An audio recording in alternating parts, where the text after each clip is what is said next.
Hey, what's going on, YouTube? Got the old Mongo Man out here Saturday morning. Yes, it is late March and it's trying to snow. Kidding me? KJ and I are gonna get some junking done today. First thing this morning, get a load in, get things cleaned up a bit around here. We're gonna work on the El Camino.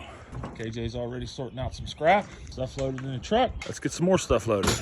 All right, everybody, we got the load on pat. Now we're ready to head to the junkyard. Let's see what we got here. A little bit of everything, a lot of scrap, a couple bumpers, cross members, exhaust systems, an old chair, a couple more bumpers over here. I think that's a sofa. There's a recliner in there that was burnt. So all kinds of good stuff. What do you think it's gonna bring? I say 100 bucks. Well, we'll see. All right, that's it. We got her offloaded. Let's go see what we made, huh? Pat's working again.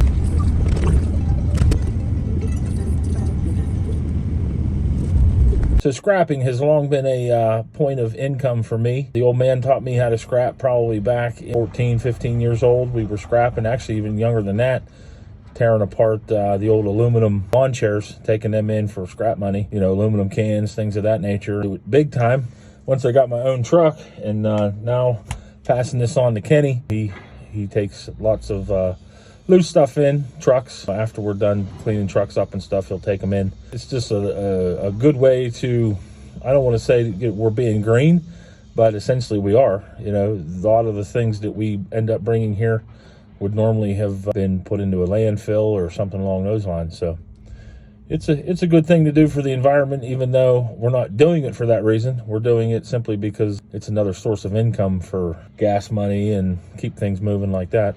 He's in trying to get paid right now over the slip, figure out what he made.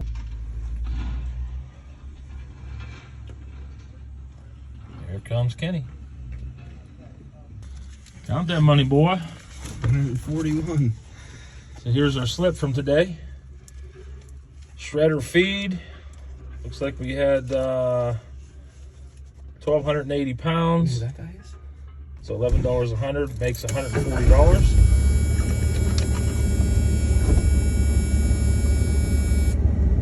41 bucks.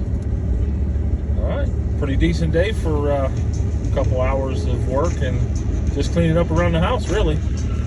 That's all we were doing this morning, was getting things cleaned up. So now let's go fill the truck up, take care of some things at Rowdy's Wash in Wellsburg, West Virginia, and we're gonna get started on the Elko. All right, see you soon. Well, Kenny and Mongo got back after the scrap run this morning, and Kenny sold some more parts off this Super Duty.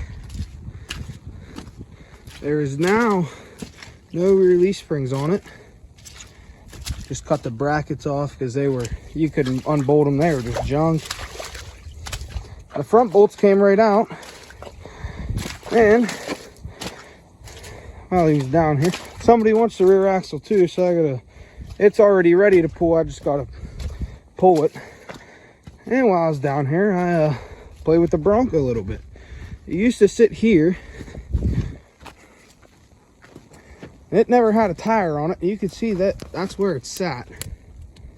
So I put one of the tires from Pat on it and turned it sideways. So now when it dries up sometime here soon, drag it right out, put the trailer there and load it right on, take tires off, drain the fuel tank, cut the cats off of it. So yeah, Kenny's been busy out here. Here's the leaf springs that he sold. Hopefully that truck will leave here soon too.